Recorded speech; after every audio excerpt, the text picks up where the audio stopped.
Oh man, well this is just the pits. Well, pit anyways. Let me show you. All right, what we're looking at here is a pit for a banana circle.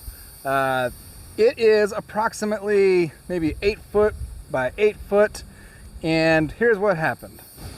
So a couple weeks back, I was out here putting all this dirt in behind me here. You see, that area was pretty low and would hold water all the time and become like a pool every time it rained, a lake over there. Of course, you know, breeding mosquitoes and stuff. So I filled it in, and while I had the machinery here, I said, hey, let me just go ahead and dig a pit. So we dug the pit for the banana circle. And so that's what we're gonna be doing in this video, is we're gonna be taking the pit, filling the pit, making it pitiful, and we're gonna be creating a banana circle. So this will be my first time doing it. They look really cool. The idea, if you have not seen them before, is that the hole is where you throw all your compostable materials. It will hold water. It is still a low spot here that will actually drain now down into this, and whenever we have a rain, it'll fill that up, and then it'll all compost down in there, feeding the bananas and whatever other plants you grow around the rim of the circle. So let's get her started.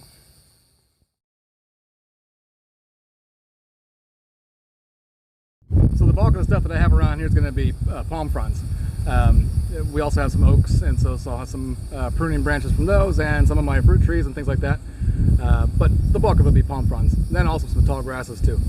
So we'll continue to fill it up. Over time, that stuff will start to break down, and we're going to do probably 6 banana plants around the perimeter, and then we'll fill in with some other plants as well.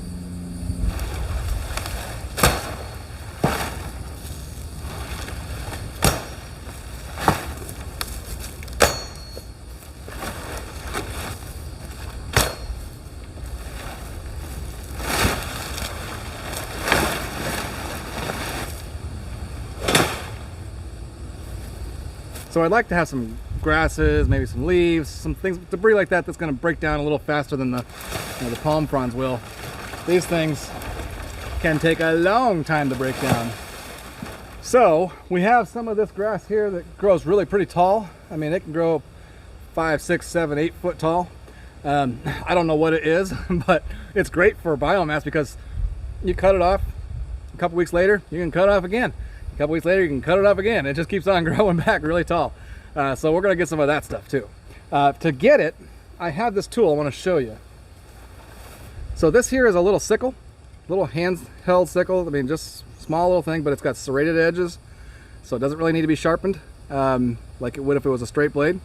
And it works perfectly for this grass like this, rather than going in with a machete. You don't wanna try and do that. To be able to take a handful, cut it, and still have it in your hand and throw it into where you're trying to go to, it works great. And so you can harvest a bunch of this material really fast with something like this.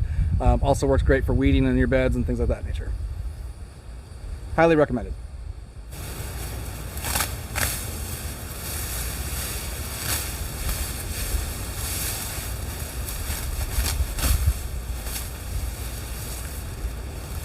See how quick that is to get a whole bunch of grass here without taking the risk with machete swinging around. So much safer. Works wonderfully.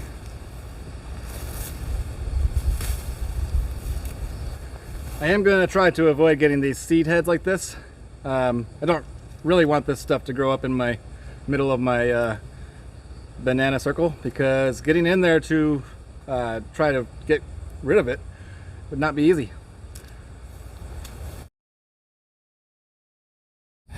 All right, so we will continue filling up the pit over time, and as the years go by, you just continually add to it as it breaks down and feeds the plants. Next thing to do will be to get soil around the perimeter and to go ahead and put in our banana plants and whatever else we want to put there as well. Hey, this sickle here, if you want to get one of these, I'll leave a link down in the description box below. Full disclosure, I'm an Amazon affiliate, I guess it is. It's Amazon affiliate, and so if you do order it from that link, I will get a small commission. It doesn't make it any more expensive for you. It's the same price whether you buy it from my link or not, but it does help to support the channel. So let's get continued on. All right, so we have a couple of trees here to get us started. We have 2 grand Nains. We have one over there, We got one over there. I gotta get more. I say trees. It's so easy to say trees because we think of bananas as being a banana tree, but they're not. They're a plant. A banana plant, not a tree. Anyways, I gotta get more bananas. So we got a couple to get us started. We got some soil here, and now you're gonna wonder, well, should I do anything about the grass around the perimeter? And well, I could, but I'm not going to, and here's why. First of all, I'm gonna plant a whole bunch of other stuff in between the trees too, and that's gonna help to suppress the grasses from growing up through those. But additionally, here's what happens. As time goes by around your bananas, you're chopping and dropping the leaves from the bananas, and they're feeding the banana itself. And so they really kind of cover the ground pretty thick. And so like other areas where I'm growing bananas, you know, the grasses initially started to grow up through there, but then you continue to throw stuff on the ground and it just kills them all back. And instead it's just feeding the soil and the grasses aren't coming up through there. So I'm not going to do anything about the grasses here. If you wanted to, you could go through and you could cover with some cardboard or some weed fabric or something like that before you put down soil, but I'm not going to worry about that. So we're going to start here with unloading some of this soil.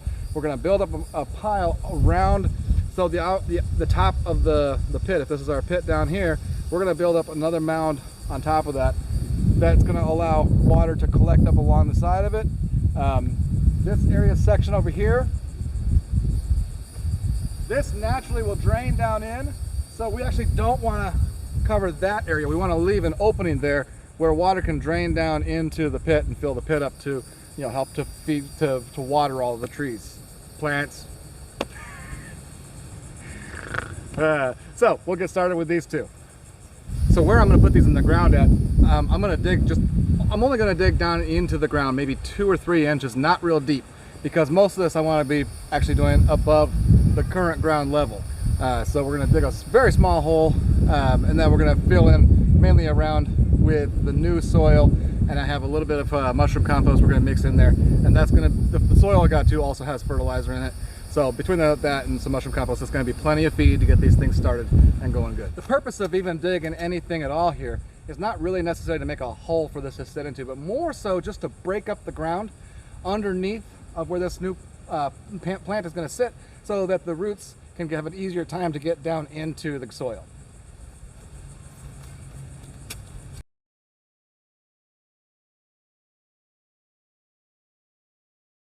So you can see here I only went a couple of inches deep. This is some pretty rocky stuff too. We had at one point, we had a pile of shell and stone sitting right here, and so it's pushed itself down into the ground. Otherwise it's pretty sandy stuff. So now what I'm going to do is I'm just going to fill the bottom of that with some of my new soil, give it a little bit nicer stuff to bed into, and then we'll put the plant down there, and then we'll build up around it.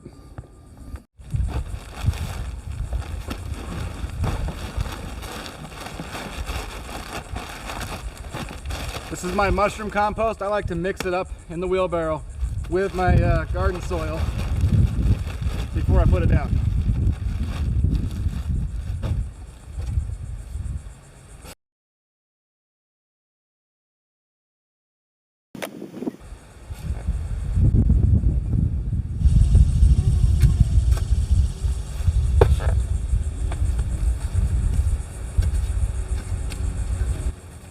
You'll notice with my pot here, this already has a pump coming up over here. Now, I would prefer the pump either is out away from the pit or going towards one side or the other. I don't want to put the pump towards inside towards the pit because we don't want anything to grow in that direction. So keep that in mind as you're planning where and how to place these.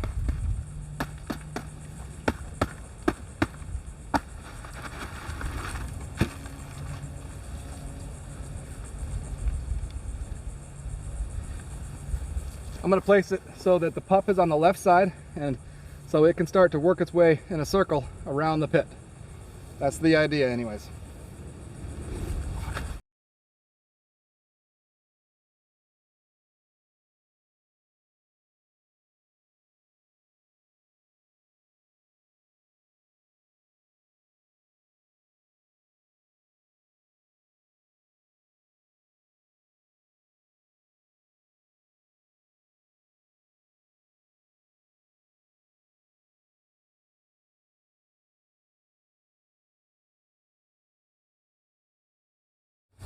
All right, so there is the first one in the ground, and you can see what 6 bags of that garden soil got for us. So we'll continue that all the way around. I intend to do, I think, 4 or 6 trees to begin with. I mean, once these things start going, they really take off and you get a lot of trees. Plants, gotta stop saying trees, plants, they keep putting off pups. And so I think starting with 4 will be fine. I'm gonna do the 2 Grand Nans. I want to get 2 of something different, maybe some blue java if I was really lucky, to go in the other corners. So, all right, so we'll get the other one done. Well, we're getting some good rain right now, and so down there is where we put that banana in, and so hopefully we're going to have some puddling coming on if this rain lasts for more than like 5 minutes, and I'll be able to show you how the pit's going to collect water. So we'll let the rain die, and if it does that before dark, I can show you. All right, so we got one heck of a good storm, and look at that. So you can see how the water has filled up this pit here. And as I was talking about having this high like this, any water that comes in from the side, it'll hit here and stop, and it'll also soak in from this side now.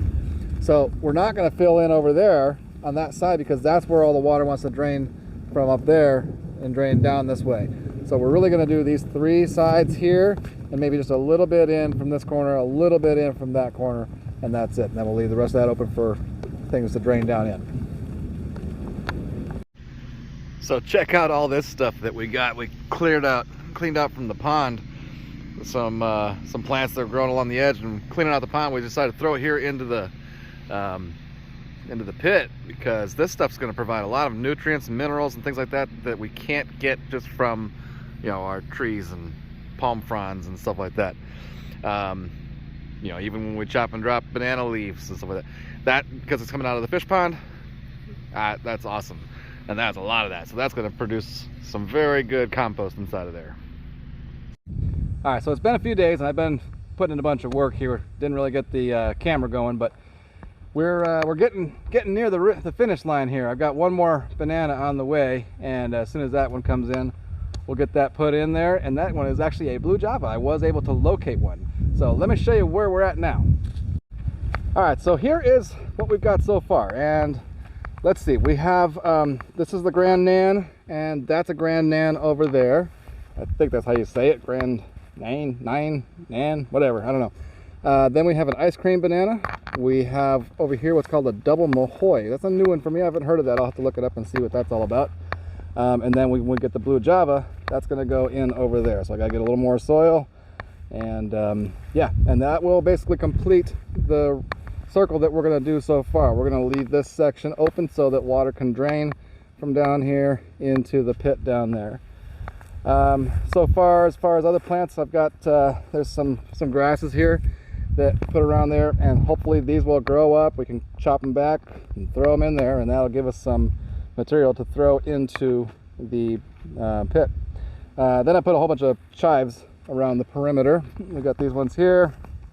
We got more ready to go in, and we have all of these over here as well. Well, we got to find some other plants that we'll try and fill in around here. Here's one thing to note. These bananas will grow up, and they're going to put off pups, and you're going to be doing chopping and dropping. And well, don't put anything in here that's going to be around that circle that's like you want it to be there for a long time or anything like that, because what's going to happen is it's going to get taken over by the bananas as they put up new pups. And so just put in stuff that you're okay with, you know, it being taken over and completely gone. So yeah.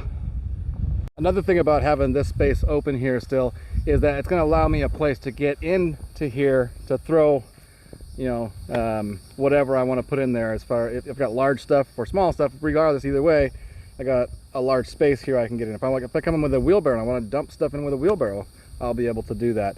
And again, this space is going to close off as more bananas come up. So right now it's this big, but you think a year, 2 years, 5 years down the road, that's really going to start to close off, and I'm going to have to work to just kind of keep it open. So while we wait for that other banana to show up, that blue java, the next thing will be to try and get some mulch down here, because it is hot. We're right out here in the sun, and so things are starting to dry out, and we don't want that. We want to stay nice and moist. All right, so let's get that wood chips down. The last banana finally showed up, and it's a little guy. Just came in from eBay. I tell you, eBay is probably my favorite place so far to buy plants from that I can't find locally. But it's just a little guy. But that's a blue Java banana. Very exciting. So we'll get this one, put it in the ground, and we can get this project wrapped up here pretty soon. Well, okay, there it is. It is all done. Banana circle is completed. We have 5 trees, one little guy, but they grow up quick. And you can see we got lots of flowers and the chives and all that stuff in there. We got the wood chips down, so that'll mulch it and keep it moist. I'm quite a ways away from the house, and so that'll help to make sure that, you know, things retain moisture. And so there you go, project completed. All right, well, thank you for watching this video. I hope you enjoyed it. Hope you learned something new. I'm always willing to take suggestions, and this is my first time doing a banana circle, so if you've got any comments, any hints, any tips for me, drop them down below. If you like the video, hit the like button. If you want to see more content from me, please hit that subscribe button, and don't forget to hit the little bell icon so that you get notified when we put up new videos. Thanks for watching. Bye-bye.